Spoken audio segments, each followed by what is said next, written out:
Walz is here at the scene too. He's just off to our right side. Mitch is showing him now.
Well, good afternoon, everyone.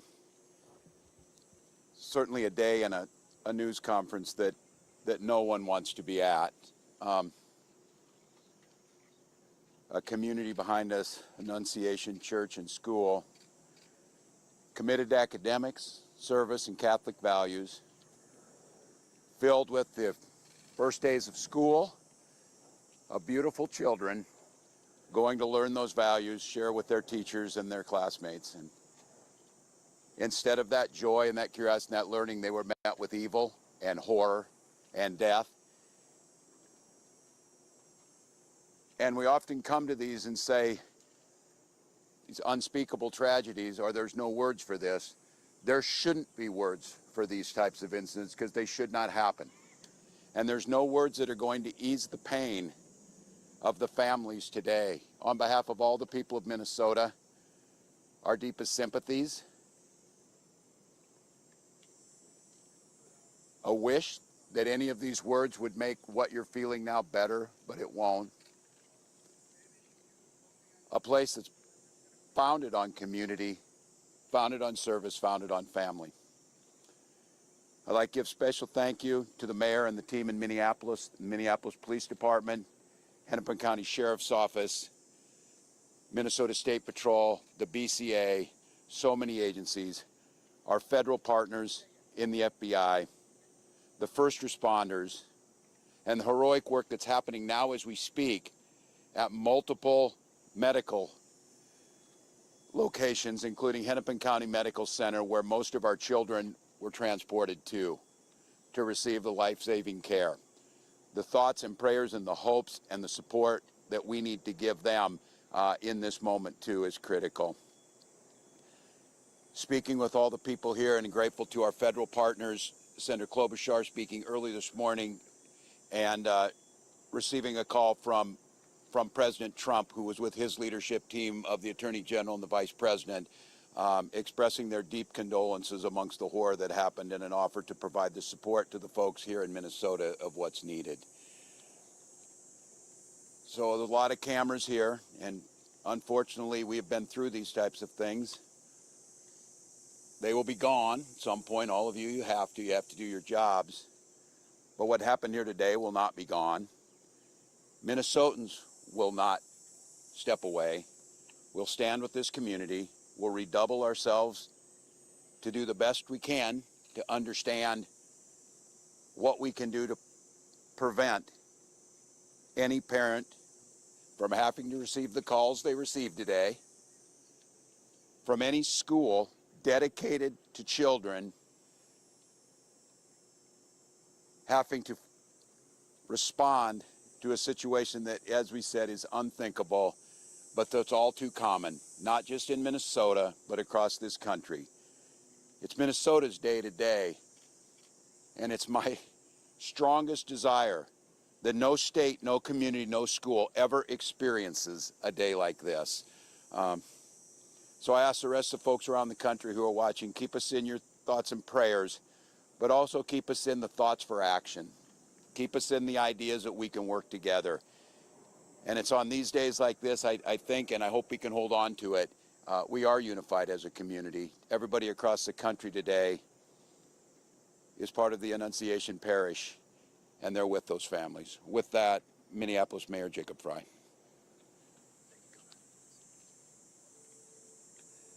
Thank you, Governor. Throughout the morning, we have seen this extraordinary Minneapolis family step up in thousands of different ways. People with strength, resilience, compassion, and love for the families that have been forever impacted by this heinous act. We want to make sure that we're doing everything possible for them right now, and I want to give a special thank you, and we are so grateful to all of the faculty and the teachers at Annunciation.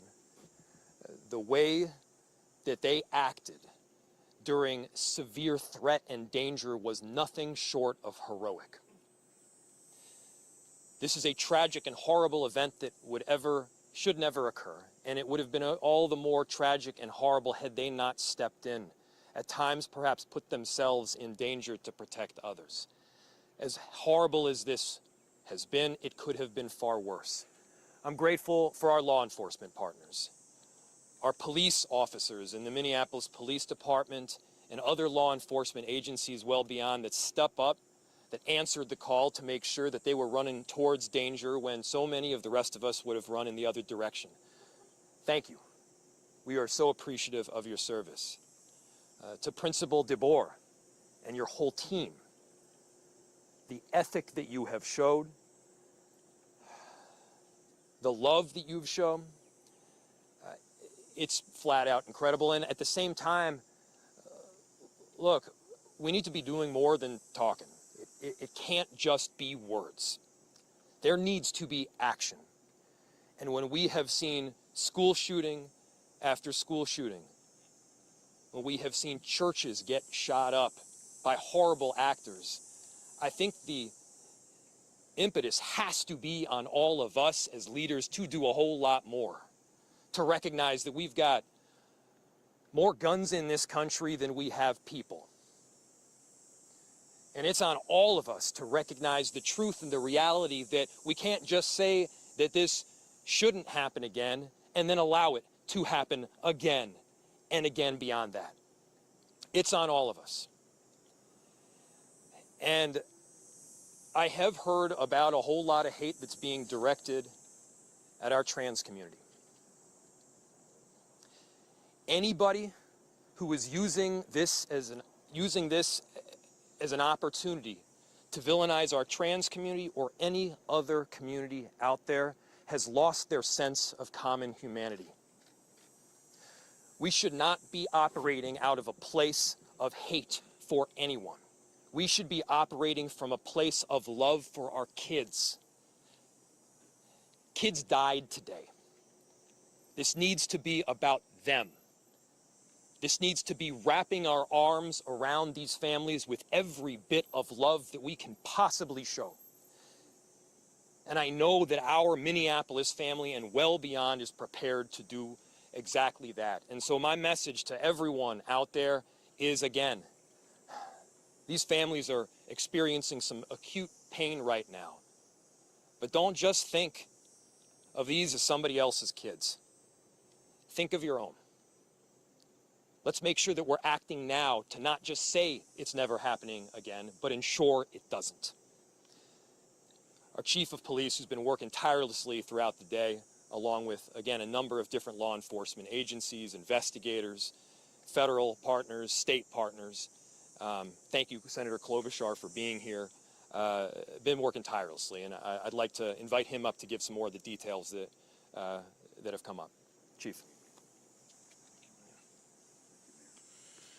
My name is Brian O'Hara, B-R-I-A-N, O''H-A-R-A. I am the Minneapolis Police Chief.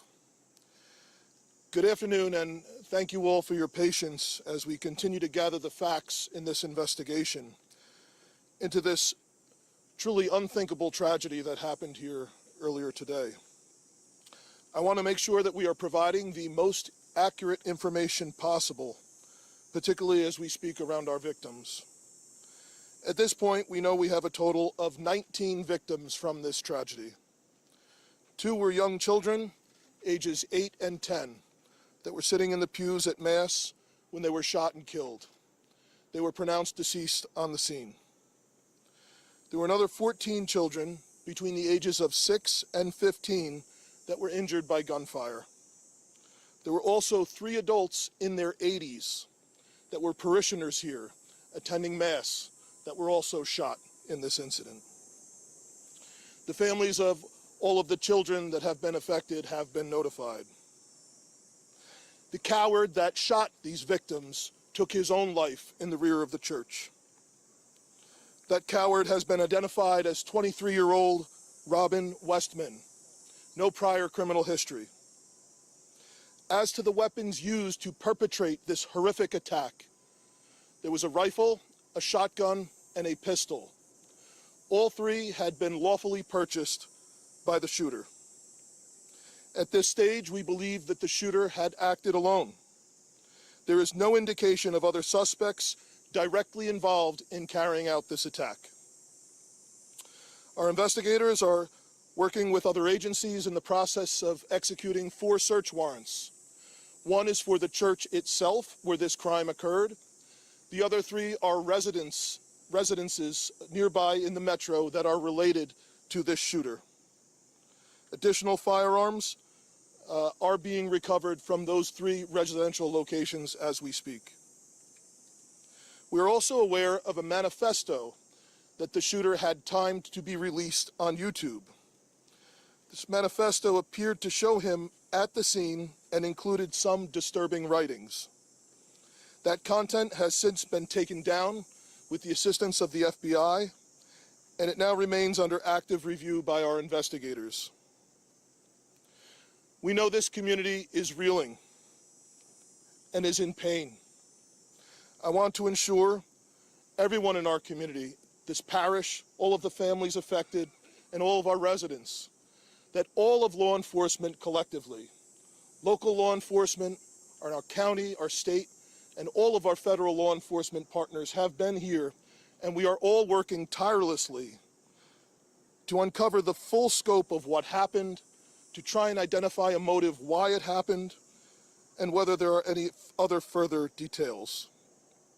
We will continue to share updates as the investigation progresses, and we remain committed to being as transparent as possible while protecting the integrity of this investigation.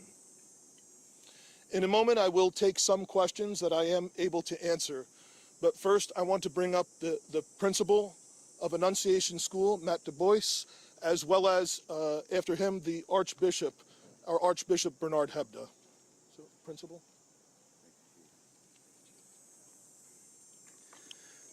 Good afternoon, everyone. To any of our students and families and staff watching right now, I love you. You're so brave, and I'm so sorry this happened to us today. Within seconds of this situation beginning, our teachers were heroes. Children were ducked down. Adults were protecting children. Older children were protecting younger children. And as we heard earlier, it could have been significantly worse without their heroic action. This is a nightmare, but we call our staff the Dream Team. And we will recover from this. We will rebuild from this. When we planned for this school year, we intentionally chose a theme from the prophet Jeremiah chapter 29, a future filled with hope. There's nothing about today that can fill us with hope. We, as a community, have a responsibility to make sure that no child, no parent, no teacher ever has to experience what we've experienced today, ever again. I need everybody to commit those words to your speech patterns, never again. We lost 2 angels today. And please continue to pray for those still receiving care. We can't change the past, but we can do something about the future. There's an African proverb that says, when you pray, move your feet. So I beg you, I ask you to please pray, but don't stop with your words. Let's make a difference and support this community, these children, these families, these teachers. Never again can we let this happen. I love you, Annunciation family. We're with you, and we will be stronger when this is done. Archbishop Hebda will be coming next.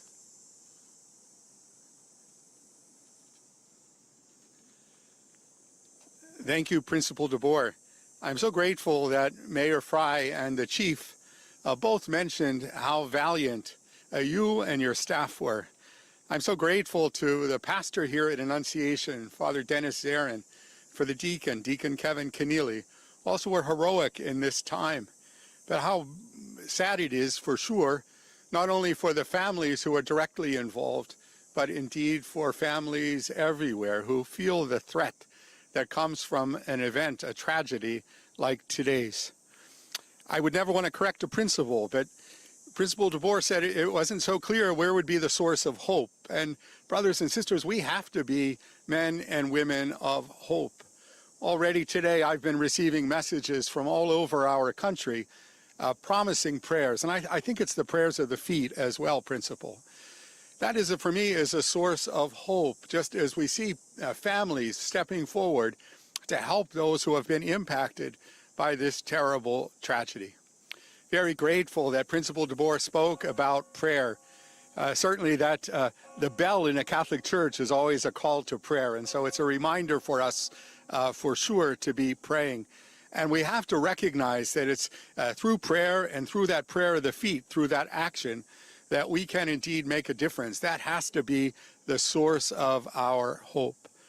I was particularly pleased today to receive a message from Pope Leo. If you'd bear with me, I'd like to share that with you. It comes directly from Cardinal Pietro Parolin, who's the Secretary of State, and it reads like this. His Holiness Pope Leo XIV was profoundly saddened to learn of the loss of life and injuries following the shooting that took place at Annunciation Church in Minneapolis. And he sends his heartfelt condolences and the assurance of spiritual closeness to all those affected by this terrible tragedy, especially the families now grieving the loss of a child, while commending the souls of the deceased children to the love of Almighty God. His Holiness prays for the wounded as well as the first responders, medical personnel, and clergy who are caring for them and their loved ones. At this extremely difficult time, the Holy Father imparts to the Annunciation Catholic school community, the Archdiocese of St. Paul and Minneapolis, and the people of the greater Twin Cities metropolitan area, his apostolic blessing as a pledge of peace, fortitude, and consolation in the Lord Jesus. My brothers and sisters, that gives me some hope. We know that the Holy Father, Pope Leo, did his hospital training right here in Minneapolis, so he knows our community, and he's been reminding anybody visiting from Minnesota that he spent some time here. We're very grateful for his blessing, but I, like those who have spoken before, ask that you would continue to look for those ways of supporting those who have been impacted today, not only with your prayers, but also with your action. Thank you. And Chief, I now turn this back to you for your questions.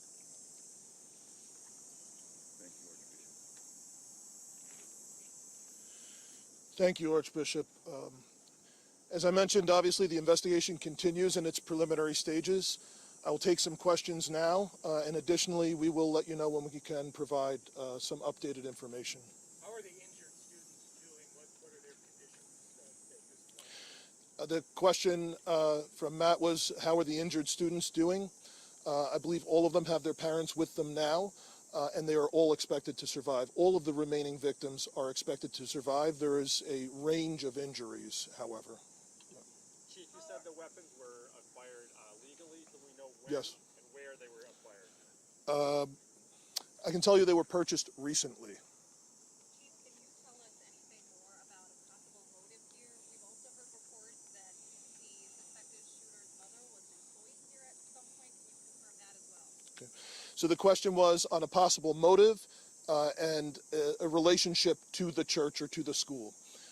I have no information to share on a motive other than saying again that there was some sort of manifesto that was timed to come out on YouTube.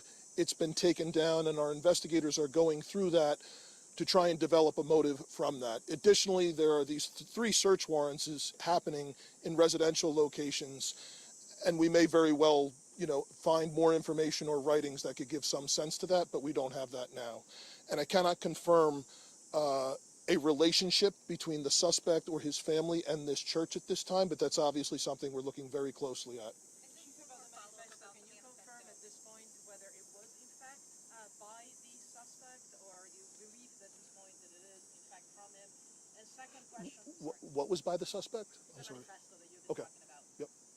So the question was about the manifesto. We do believe it was by the suspect, yes. And we understand that we've seen some documents about the name change that somebody with the same name as the suspect has filed for a few years ago. Yep. Do you believe this to be the same person, that Robin Westman was in fact born with a different name at this point? And can you speak a little bit more about the identity? Yep. So the question was about the suspect, and he had a name change at some point in the past. I cannot confirm that other than confirming the identity, the name that I gave you, the age. That is the suspect. That's the person that we believe has caused this. Chief, you mentioned these videos posted on YouTube, seemingly scheduled to be posted right after the shooting. Is there anything that the suspect posted days prior, months prior, that could shed any light on their mindset? Yep. So the question was, we mentioned that the YouTube videos were scheduled to be posted. Is there anything else in social media that may shed some light into this? We do not have information on that at this time that I'm able to share. However, our investigators and our law enforcement partners are definitely looking at that. About how many children and parishioners were in the church when this happened? So the question was how many children and parishioners were in the church when this happened. This was towards the beginning of Mass, so some of the children were already filed into the church and were seated. Others were coming in. I've heard estimates, but we will release a more definitive number. Chief, Minneapolis police officers have had a tough couple of days. I know we're talking about the children Yep. in this incident, but there were several shootings yesterday. Yep.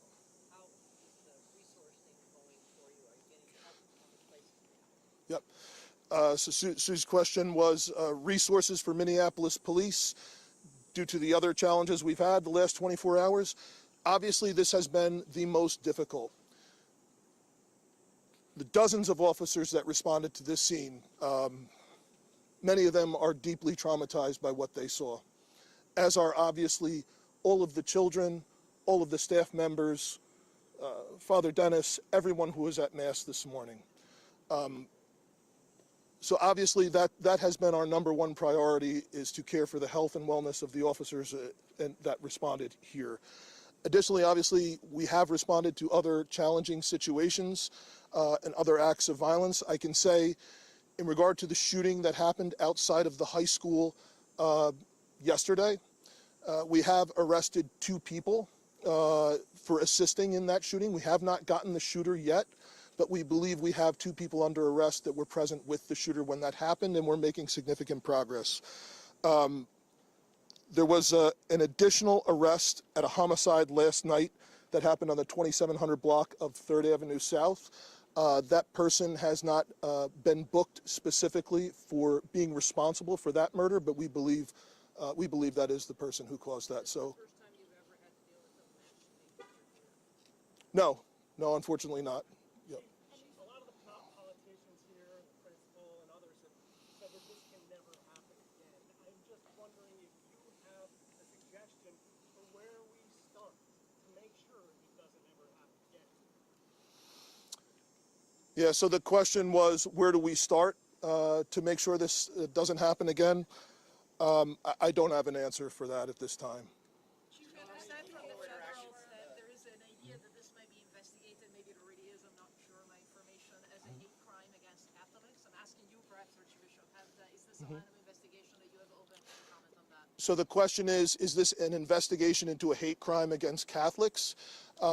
We don't have a motive at this time. Obviously, we're open to any possibilities at all, but we don't have a motive or anything to suggest Do you that. know if there is any more safety, any more protective measures that are implemented at other Catholic schools throughout the Twin Cities or churches? I'm sure there are masses going around right now this afternoon. Yeah. It's just a week out from, or a few days before the start of school. Yeah. So the question is the concern for other churches, other schools around the metro. Unfortunately, this is something that our community has been dealing with for some time.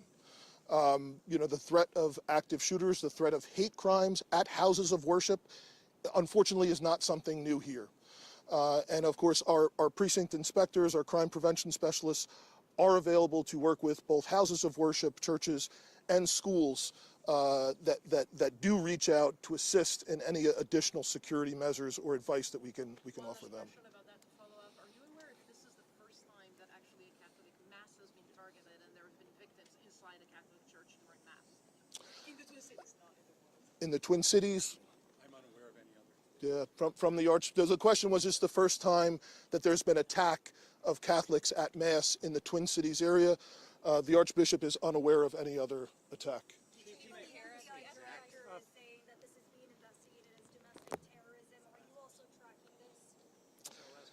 The question was, is it being investigated by the FBI? FBI director saying this is domestic terrorism. Is that what you're tracking? Well, the FBI is here with us and has been a part of this entire investigation, as well as the ATF, other law enforcement. It's being led right now by the Minneapolis Police Department, and we are looking at, obviously, any possibilities from wherever the evidence will lead us from what we recover. Absolutely. Thank you all again so much for your time today, for your support. Thank you. Yes, I think there's probably two names you would like spelling for. It's Principal Matt DeBoer, D-E-M-A-T-T-D-E-B-O-E-R.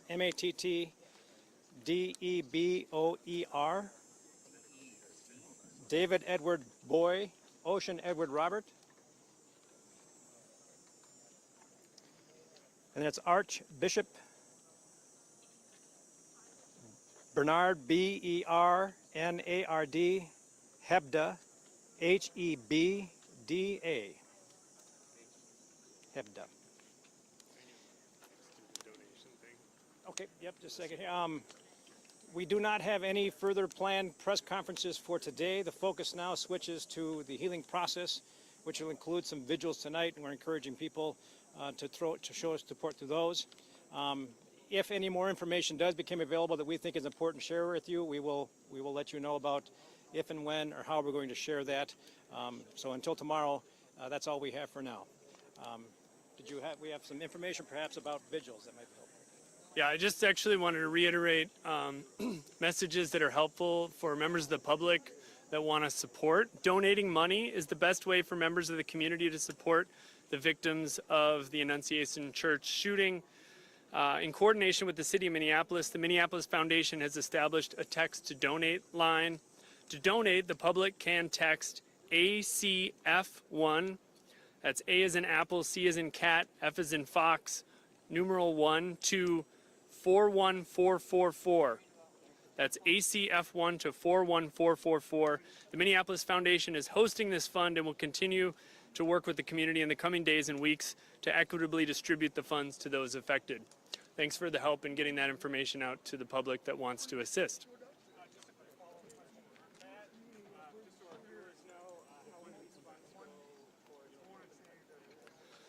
What I can say is that the Minneapolis Foundation is hosting this fund, and they're going to work in the coming days to distribute the funding equitably to those who need it. I don't have any more information on me at this point, but happy to follow up with you. I didn't miss the beginning. What's the... Oh, the text line is ACF1 to text ACF1 to 41444. to offer